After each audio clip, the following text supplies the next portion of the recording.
स्वागतमा छु म कार्यक्रम प्रस्तुता आयुष बडाल।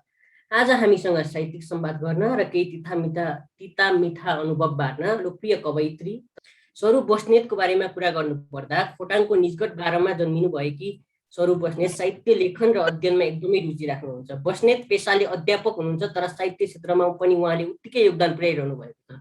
बस्नेत रोशनी गजल सङ्ग्रहको जन्मदाता पनि हुनुहुन्छ। अर्थात् रोशनी गजल सङ्ग्रह स्वरूप बस्नेतको हातबाट कोरिएको शब्द र मनबाट निस्केका भाव समेटिएर प्रकाशित गरिएको उहाँको पहिलो गजल सङ्ग्रहको पुस्तक हो। बस्नेतले साहित्यका गजल, छन्द, कविता, मुक्तक जस्ता विभिन्न विधामा कलम चलाउँदै आउनु भएको छ। छन्द कविता सुन्दा जति नै कर्णप्रिय देखिन्छ त्यति नै गाह्रो यसको सृजना गर्न हुन्छ। त्यसैले पनि आजको युगमा पहिलेको भन्दा धेरै कविहरू नेपाली साहित्यमा छन्द कविता भन्दा पनि बढी गद्य कवितातिर आकर्षित भइरहेका छन्। आखिर किन होला? गजल अझ पनि प्रेमिलबाट माथि किन उठ्न सकेको छैन त? हिजो मोतीराम भट्टको पालामा पनि यस्तै प्रेमिलको गजल नै लेखिन्थ्यो, आज पनि त्यस्तै छ। आजको हाम्रो कार्यक्रम यस्तै विषयमा आधारित छ। आउनु स्वागत गरौँ आजका अतिथि साहित्यिक चौतारीका उपाध्यक्ष तथा कवयित्री स्वरूप बस्नेत दिदीलाई। दिदी, कार्यक्रममा स्वागत छ यहाँलाई। हार्दिक नमस्कार सम्पूर्णमा, हार्दिक धन्यवाद कार्यक्रम सञ्चालकज्यू। अब कुराकानी हालखबरबाटै सुरु गरौँ दिदी। के छ हजुरको खबर अनि के कस्ता कार्यमा व्यस्त हुनुहुन्छ त आजकल? म एउटा शिक्षिका भएको नाताले हिजो आज म स्कुलमा नै व्यस्त छु। अब फुर्सद हुँदाखेरि केही छोटा कविता गजलहरू पनि लेख्ने गर्छु। त्यतिकै दिन बितिरहेछ हिजो आज चाहिँ। हजुरले त एकदमै स्तरीय अनि पाठकलाई आकर्षित गर्न सक्ने साहित्य रच्नुहुन्छ। यस्तो स्तरीय साहित्य रच्न त धेरै वर्षको परिश्रम र मेहनत आवश्यक पर्छ भन्छन्। यहाँले कति वर्षको उमेरदेखि आफ्नो साहित्यिक यात्राको श्रीगणेश गर्नुभएको थियो र यहाँले रच्नु भएको पहिलो रचना के थियो? सम्झनामा छ भने छोटकरीमा हाम्रा दर्शकलाई बताइदिनुहोस् न। मलाई साहित्य भनेपछि सानै उमेरदेखि नै एकदमै मन पर्थ्यो। स्कुल पढ्दाखेरि पनि किताबमा भएका छन्द कविताहरू हाम्रा महाकवि लक्ष्मीप्रसाद देवकोटा, भानुभक्त आचार्य जस्ता कविहरूले लेख्नु भएको कविता पढ्दाखेरि त्यतिखेरदेखि नै 1-2 कक्षा 2-3 कक्षादेखि नै ती कविताहरू लय हालेर गाउने गर्थे। लेख्न त जान्दिनँ थिएँ त्यतिखेर। ती कविताहरू त्यसरी पढ्दा 4 लाइनको कविता हुने रहेछ भन्ने सोचेर त्यही अनुसारको गद्य कविता रच्ने गर्थे। त्यतिखेर अब कुन कविता लेखेँ त्यतिखेरको समयको चाहिँ मलाई थाहा छैन। त्यसपछि स्कुल सकिएपछि केही वर्ष साहित्यिक क्षेत्रमा म पुरै समय दिन सकिनँ। त्यस पछाडि हिजो अहिले चाहिँ 5-6 वर्ष भयो निरन्तर साहित्यिक क्षेत्रमा हात हालेको, साहित्यिक क्षेत्रमा लागि परेको। अनि त्यस पछाडि चाहिँ अनि मैले छन्द अलि बुझ्ने जान्ने भइसकेपछि चाहिँ छन्द कविताहरूमा कलम चलाउन थालेँ। मलाई लक्ष्मीप्रसाद देवकोटाका र भानुभक्त आचार्यका कविताहरू पढ्दा जुन मिठास आउँछ तिनै कविताहरूका शब्दहरूले नै मलाई एउटा आकर्षित बनायो भनौँ। अनि वाचनहरू पनि सुने युट्युबहरूमा विभिन्न वाचिकाहरूको। ती वाचनहरूको प्रभावले गर्दा पनि मैले छन्द कवितामा हात हाल्न थालेको हुँ। छन्दमा हात हाल्दाखेरिको पहिलो कविता चाहिँ मैले पञ्चचामर छन्दमा लेखेको थिएँ। नभाग देशका हे युवा हो यो कविता सुनेर त्यही अनुसार कविता एउटा लेखेकी थिएँ। पञ्चचामर छन्दको कविता चाहिँ मेरो पहिलो कविता हो छन्दमा। तपाईँ एक बुलन्द छन्द कवयित्री हुनुहुन्छ हामीले बुझेसम्म, हाम्रो क्षेत्रले बुझेसम्म। छन्दमा कविता लेख्न कतिको गाह्रो हुँदो रहेछ दिदी? अलिकति अनुभव पनि सुनौँ न अब आज हजुर यहाँ भएको मौकामा। सुरुमा छन्दमा कविता लेख्न चाहिँ अब एकदमै गाह्रो, एउटा ठुलो पहाड नै फोर्नु परेको जस्तो एउटा हामीमा त्यति गाह्रो लाग्छ। अब सक्दिनँ कि जस्तो लाग्छ। यो लघु गुरु रस्व दीर्घ कसरी छुट्याउने, कस्तो रस्व हुन्छ, कस्तो दीर्घ हुन्छ, कस्तो लघु हुन्छ, कस्तो गुरु हुन्छ, यी नबुझुन्जेल चाहिँ एकदमै गाह्रो हुन्छ। शब्द मिलाउनै, शब्द संयोजन गर्न नै एकदमै कठिन हुन्छ। सुरुमा मैले नसक्ने रहेछु भन्ने हुन्छ। सुरुमा मैले पनि कविता लेख्दाखेरि एउटा शब्दलाई मिलाए अर्को भाव मिलाए छन्द बिग्रिन्छ, छन्द मिलाए भाव बिग्रिन्छ। यसरी बिग्रिने कारणले गर्दाखेरि अब नसकिने रहेछ भन्ने एउटा आफूले आफूलाई नै कमजोर ठानिने महसुस हुन्छ त्यतिखेर। तर बिस्तारै निरन्तर साधना गरिराखेपछि चाहिँ असम्भव चाहिँ छैन रहेछ, लेख्न सकिँदो रहेछ, मैले पनि छन्द कविता लेख्छु जस्तो मलाई लागेको थिएन। तर हात हालेर म गर्छु भनिसकेपछि चाहिँ सकिने रहेछ जस्तो लाग्छ मलाई चाहिँ, मेरो अनुभवमा। हजुर, अनुभव सुन्न पाइयो, राम्रै भयो। छन्दमा नलेखे पनि राम्रा राम्रा कविताहरू लेख्न सकिन्छ भन्ने कुराको पुष्टि त जमानामा महाकवि देवकोटाले नै गर्नुभएको थियो। तर पनि तपाईँमा छन्द कविता रचना गर्नुप्रतिको लगाव, तपाईँले केही कुरा त अगाडि अनुभवमा सुनाउनु भयो, तर पनि एउटा लगाव हुन्छ, त्यो प्रेरणा, तपाईँको लेखनको प्रेरणाको स्रोत कोही हुनुहुन्छ होला, त्यसको बारेमा पनि केही बताइदिनुहोस् न। अब सबै छन्द कविता उत्कृष्ट हुन्छन् भन्ने पनि छैन, सबै गद्य कविता उत्कृष्ट हुन्छन् भन्ने पनि छैनन्। भाव अलङ्कार हेरिन्छ कवितामा, शुद्ध अशुद्ध हेरिन्छ, सबै कुराहरू हेरिसकेपछि मात्रै उत्कृष्टमा पुग्ने हो। अब मलाई चाहिँ यो छन्द कविता लेख्नमा प्रेरित गर्ने एकजना भाइ हुनुहुन्छ शङ्कर ढकाल, साहित्यिक चौतारी नेपालका प्रशिक्षक पनि हुनुहुन्छ। उहाँको अनुरोध, तपाईँ सक्नुहुन्छ तपाईँ लेख्नुहोस् भनेर उहाँले मलाई सिकाउनु भएको हो। त्यसै गरी काभ्रे पलाञ्चोकबाट हुनुहुन्छ आदरणीय गुरु चन्द्रप्रसाद नेउपाने, उहाँले पनि मलाई एउटा भरोसा दिलाउनु भयो। सुरुमा नजान्दाखेरि उहाँले यो यस्तो भनेर पनि सिकाउनु भयो। मेरा गुरुहरू चाहिँ मैले दुईजनाको नाम लिन्छु, चन्द्रप्रसाद नेउपाने, शङ्कर ढकाल। उहाँहरूको प्रेरणाले नै आज यहाँसम्म आइपुगेकी हुँ। त्यस्तै बुनु लामिछाने भन्ने एकजना कवियत्री पनि हुनुहुन्छ, उहाँले वाचन गर्नुभएको पञ्चचामर छन्दको। अनि त्यसपछि अर्को एकजना हुनुहुन्छ प्रेक्षा लम्साल, उहाँहरूका वाचन मैले युट्युबहरूबाट सुने। उहाँहरूको वाचन सुनिसके पछाडि अब चाहिँ म कविता लेख्छु भनेर यसरी आज यहाँसम्म आइपुगेको हुँ। तपाईँ गजलकार पनि हुनुहुन्छ मैले बुझेसम्म। नेपाली गजलले गजलकार मोतीराम भट्ट पश्चात कुनै नौलो फड्को मारेको जस्तो देखिँदैन, हामी पाठकले हेर्दा अथवा हामीले बाहिरबाट हेर्दा। किन आजसम्म पनि प्रेमिल गजलबाट माथि उठ्न सकेको छैन हाम्रो गजल विधा? तपाईँको अनुभवमा के गजल केवल प्रेमिल मात्रै हुन्छ त? मेरो अनुभवमा भन्नुपर्दा चाहिँ प्रेमिल गजल मात्रै गजल हुँदैन भन्छु, किनभने मैले रोशनी गजल सङ्ग्रह प्रकाशित गर्दाखेरि त्यहाँ प्रेमिल गजल मात्रै छैनन्। हाम्रो देशको समाजका विकृति विसङ्गतिहरूलाई समेटेको छु। त्यसै गरी देश प्रेमको भाव उत्तिकै छ, रोदन पीडा हाँसो खुसी सबै विषयहरूलाई चाहिँ मैले त्यसमा समेटेको छु। त्यसैले भन्न त गजललाई प्रेमिल विधाका रूपमा लिइन्छ, अझै पनि लिइन्छ। मोतीराम भट्टले सुरुवात नै प्रेमिल गजलबाट सुरु गरेका हुनाले त्यसलाई प्रेमिल गजल भनिएको हुन सक्छ। तर मेरो विचारमा चाहिँ जुनसुकै विषयमा पनि गजललाई लेख्न सकिन्छ, उठान गर्न सकिन्छ जस्तो लाग्छ। मेरो विचारमा चाहिँ सबैको मत एउटै हुँदैन, फरक हुन्छ। त्यसैले म यही हो पनि भन्न सक्दिनँ। मान्न चाहिँ गजललाई प्रेमिल गजल नै मान्छन् र त्यसैको पछि लागेको हुनाले यो गजल प्रेमिलबाट माथि उठ्न नसकेको हो कि जस्तो पनि मलाई लाग्छ। हरेक विषयमा अब एउटा कविताकै कुरा गर्दा, मुक्तककै कुरा गर्दाखेरि पनि सबैमा एउटै विषयमा त लेख्न सकिँदैन, फरक विषयमा लेख्न सकियो भने पो नौलोपन हुन्छ जस्तो लाग्छ मलाई चाहिँ। त्यसैले गजल चाहिँ हरेक विषयमा लेख्नुपर्छ जस्तो लाग्छ। मैले चाहिँ लेख्ने गर्छु, गजल भनेर नै लेख्ने गरेकी छु अहिलेसम्म। हजुर, नेपाल जस्तो समाजमा तपाईँ एक महिला लेखक, अनि तपाईँले चाहिँ कसरी हेर्नुभएको छ महिला लेखक कविहरूलाई साहित्यमा जीवन समर्पित गर्न कतिको सजिलो छ, कतिको गाह्रो छ? यो पनि यहाँ पनि हजुरकै अनुभव सुनौँ न अलिकति।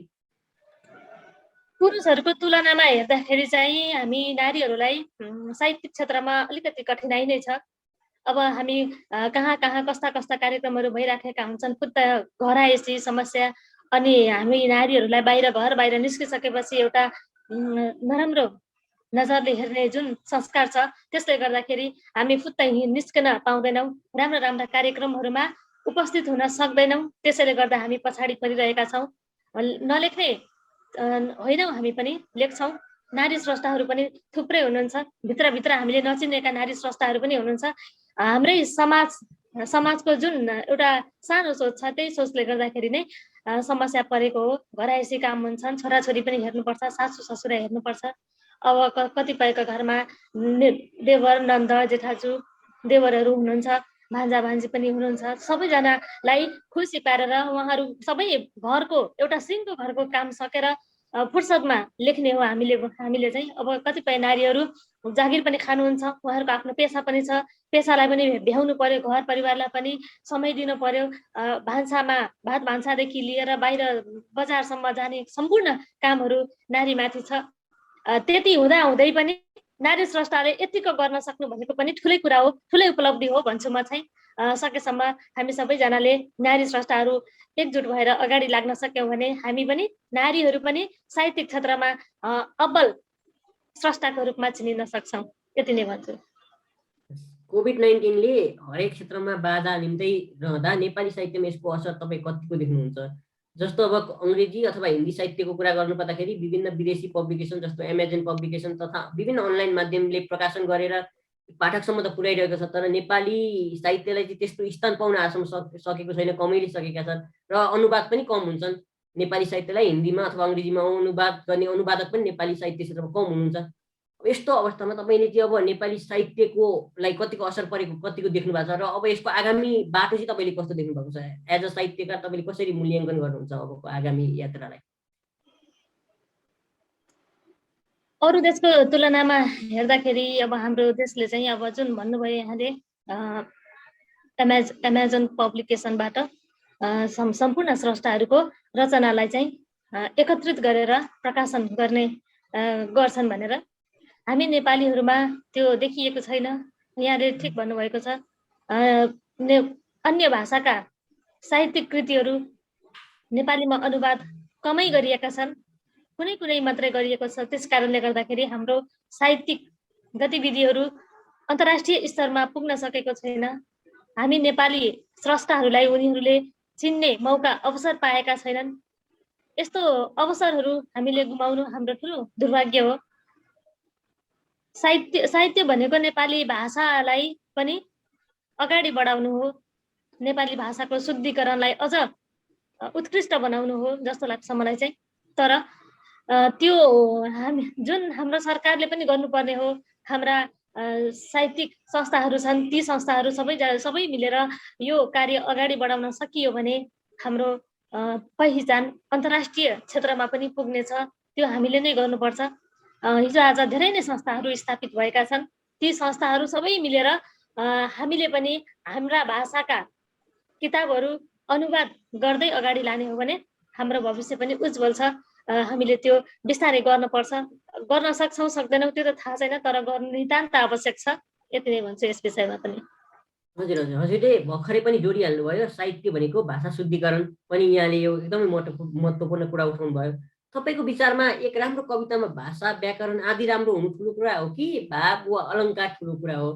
के भाव र अलङ्कार एकदम राम्रो छ तर व्याकरण खासै शुद्ध छैन भने त्यो कवितालाई हामीले उत्कृष्ट नमान्ने त? हाम्रो समाजले अथवा हाम्रो साहित्यिक क्षेत्रले त्यसलाई चाहिँ उत्कृष्ट कविता मान्दैन त? के छ यसमा यहाँको भनाइ?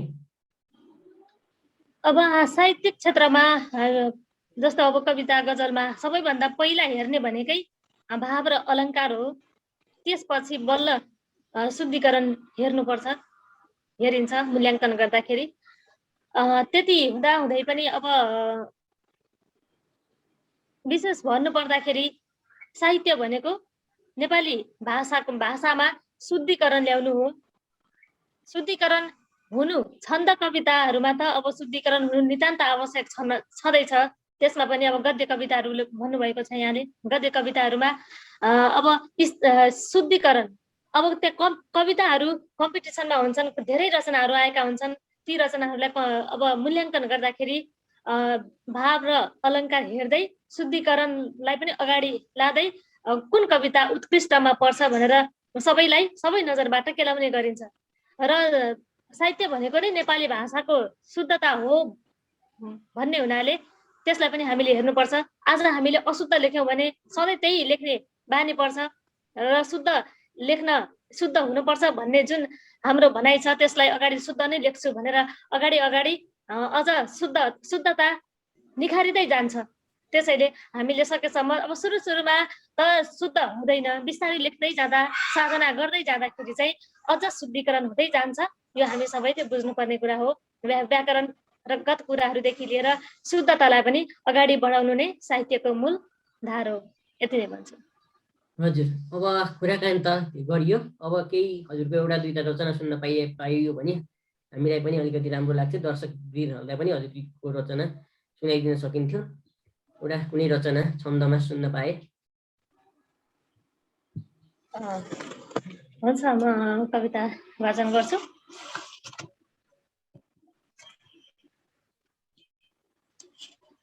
एउटा कविता छ मन्दक्रान्त छन्दमा रचिएको, स्वाभिमान कविताको शीर्षक। कविता यसरी सुरु हुन्छ। रोपी गोडी हर तरहका दिव्य दाना गनेर खान्छौँ हामी सब मिलिजुली कर्मयोगी बनेर। डग्नै दिनौ नवधरहरा तुल्य हाम्रो इमान, नेपाली हौ सकल जगमा राख्दछौँ स्वाभिमान।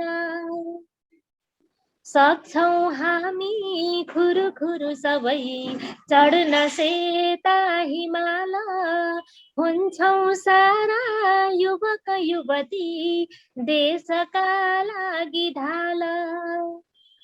पुर्खाले झैँ रगत पसिना देशका निम्ति दिन्छौँ, किता मिच्ने रिपुसित लडी खड्गले माथा छिन्छौँ।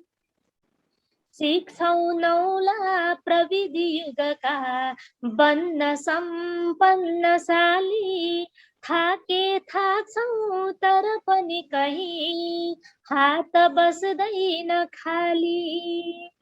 जो हो गर्छौँ कुशल करले शान्तिका देवधाम, पूजा गर्छौँ सकस चुलिँदा पूजा गर्छौँ सकस चुलिँदा स्तुत्य छन् कृष्ण राम। आस्था हाम्रो यस मुलुकमा शैल झैँ अग्लिँदैछ, माया हाम्रो झलमल बनी मैन झैँ पग्लिँदैछ। हाम्रो हड्डी शुभ समयमा बन्छ ताजा फलाम, हारी बैरी गिरीतिर फेरि गर्न थाल्छन् सलाम। बन्दै ज्ञानी मुनिमय महान बुद्धका शिष्य हुन्छौँ, खोला नाला सलल बहदा वेदका मन्त्र सुन्छौँ। हाम्रो आफ्नै पन छ कहिल्यै घट्न सक्दैन मान, माता गौरी जनक शिवको शक्ति सानो नठान। माता गौरी जनक शिवको शक्ति सानो नठान। धन्यवाद। हजुर, धेरै धेरै अति नै राम्रो। अब फेरि कुराकानीलाई अगाडि बढौँ। तपाईँ राम्रो लेख्नुहुन्छ, साथसाथै राम्रो वाचन पनि गर्नुहुन्छ। एउटा राम्रो वाचिका भनेर चाहिँ तपाईँ चाहिँ साहित्य क्षेत्रमा चिर परिचित भइसक्नु भएको छ। मैले तपाईँलाई एउटा प्रश्न सोधेँ भने साहित्य लेख्न तपाईँलाई बढी मन लाग्छ अथवा तपाईँले साहित्य लेख्नलाई छान्नुहुन्छ कि वाचन गर्नलाई छान्नुहुन्छ? मैले तपाईँलाई दुईटा मध्ये एउटा छान्न लगाएँ भने लेख्नलाई नै छान्छु। लेख्नलाई नै छान्नुहुन्छ। वाचन गर्न चाहिँ कतिको गाह्रो कतिको सजिलो, यतातिरको अनुभव पनि सुनौँ न। हामीले लेखनको अनुभव त सुन्यौँ, वाचनको अनुभव पनि केही। वाचन सुरुमा चाहिँ मैले वाचनबाटै सिकेको हो होइन। वाचन गर्दा गर्दै नै यहाँनिर रस्व यहाँनिर दीर्घ यस्तो यसरी गर्नुपर्ने रहेछ भनेर त्यो ज्ञान चाहिँ वाचनबाटै सिकेकी हो मैले। वाचनलाई पनि म एकदमै मन पराउँछु, वाचन गर्न मन पनि लाग्छ। समय हुँदाखेरि गर्छु पनि। हिजो आज चाहिँ अलि नभ्याएको हुनाले सामाजिक सञ्जालबाट अलि टाढा भएको जस्तो आफूलाई नै फिल भइरहेछ। वाचन पनि मैले गर्छु। अझ मलाई खास मनपर्ने चाहिँ लेखन नै हो।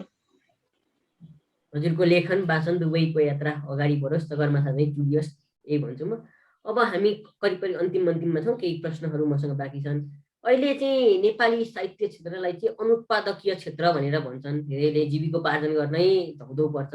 जस्तो अब कुरा गरौँ न, हजुर पनि साहित्यिक लेख रचना गर्नुहुन्छ, तर योभन्दा अलावा अध्यापन पेसामा नै हुनुहुन्छ मैले बुझेसम्म।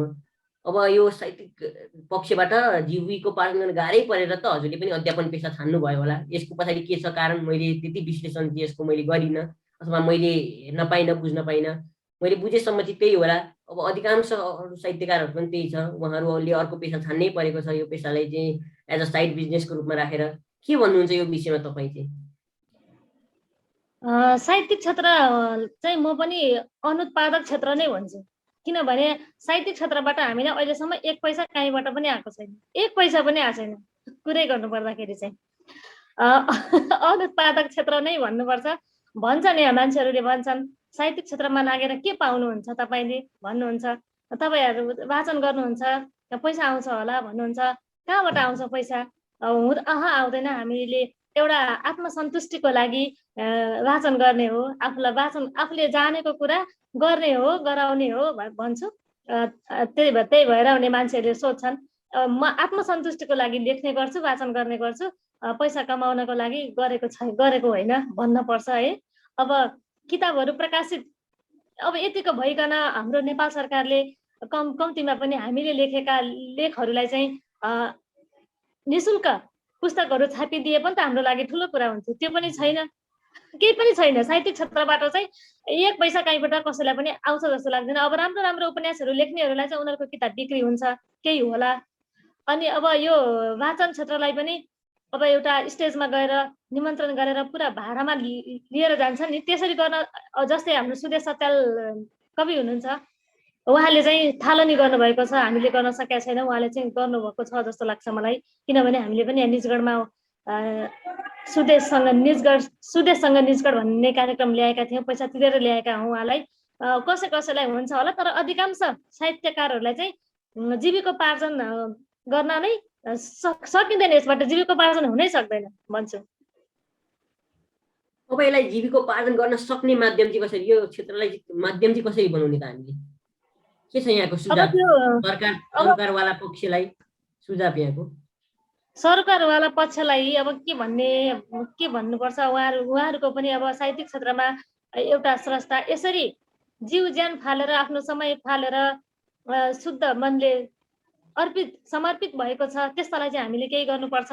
उहाँहरूको लागि चाहिँ जीविकोपार्जन गर्ने एउटा माध्यम बनाउनुपर्छ भन्ने चाहिँ हाम्रो सरकारले सोचिदियोस् होइन। विशेष गरेर हाम्रो नेपाली भाषा साहित्य पत्रिका जति पनि सङ्घ संस्थाहरू छन्, उहाँहरूले चाहिँ एउटा साहित्यकारलाई पनि समस्या खानलाई पनि धौधौ हुने खालको साहित्यिक विधा नपरोस्, साहित्यिक क्षेत्र नपरोस्, यो पनि एउटा पेसाकै रूपमा चर्चित होस् भन्ने चाहन्छु। र हामीलाई चाहिँ हाम्रो लागि पनि एउटा साहित्यकारका लागि पनि यही क्षेत्रमा एउटा जीविकोपार्जन गर्ने माध्यम बनोस्, यति भन्छु। आजका उम्रिँदै गरेका कविहरू जो छन्द कविता भन्दा गद्य कवितामा बढी रमाइरहेका छन्, म यो पृष्ठभूमिमा पनि जोडेँ, उनीहरूलाई चाहिँ छन्द कविता लेख्न बारे यहाँका सुझावहरू के छन्? अब हामी अन्तिम चरणमा छौँ, त्यही भएर यहाँको सुझावहरू लिउँ। अब छन्द कविता लेख्दै गर्नुभएका नयाँ अहिलेका युवा पुस्ताहरू हुनुहुन्छ, युवा कविहरू, उहाँहरूलाई चाहिँ अब के भन्छु भने निरन्तर साधना गर्न सकियो भने नसक्ने होइन, सकिन्छ। भर्खर सिक्दै गर्नुभएको छ, थोरै गाह्रो हुन्छ, कठिनाइ हुन्छ, बुझ्न सकिँदैन, तर लेख्दै जाँदाखेरि निरन्तर साधना गर्दै जाँदाखेरि त्यो पनि सकिन्छ, असम्भव छैन। र यहाँहरू सिक्न चाहनुहुन्छ भने छन्द जानेका, छन्दमा भिजेका स्रष्टाहरूसँग गुरुहरूको हात लिएर सिक्न सक्नुहुन्छ। छन्द कवितामा छुट्टै मजा छ, छुट्टै मिठास छ, छुट्टै लय छ, निकै मजा आउँछ।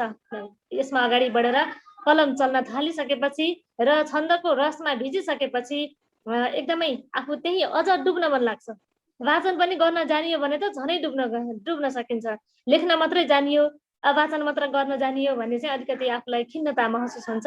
त्यस्तो पनि नगर्नु होला, सकिन्छ, सबै सकिन्छ। लेख्न सक्नेले वाचन पनि गर्न सक्छ, वाचन गर्न सक्नेले लेख्न पनि सक्छ भन्छु म चाहिँ। हस्त कवयित्रीजी, तपाईँको समयको लागि हार्दिक धन्यवाद। आगामी दिनहरूमा पनि तपाईँको थुप्रै रचनाहरू पढ्न र सुन्न मिलोस्। साथै आदरणीय दर्शकवृन्दलाई पनि यतिन्जेल हाम्रो भलाकुसारी सुनिदिनु भएकोमा हार्दिक धन्यवाद व्यक्त गर्दै कार्यक्रम कस्तो लाग्यो लाइक, कमेन्ट, सेयर र च्यानललाई सब्स्क्राइब गरिदिनु हुन समेत विनम्र अनुरोध गर्दछौँ। अर्को श्रृङ्खलामा पुनः भेट्ने बाचा गर्दै आजको श्रृङ्खलाबाट म लगायत सम्पूर्ण टिमलाई बिदा दिनुहोस्। हस्त नमस्ते। हस्त नमस्कार। तथा बाचिका स्वरूप बस्नेत उपस्थित हुनुभएको छ।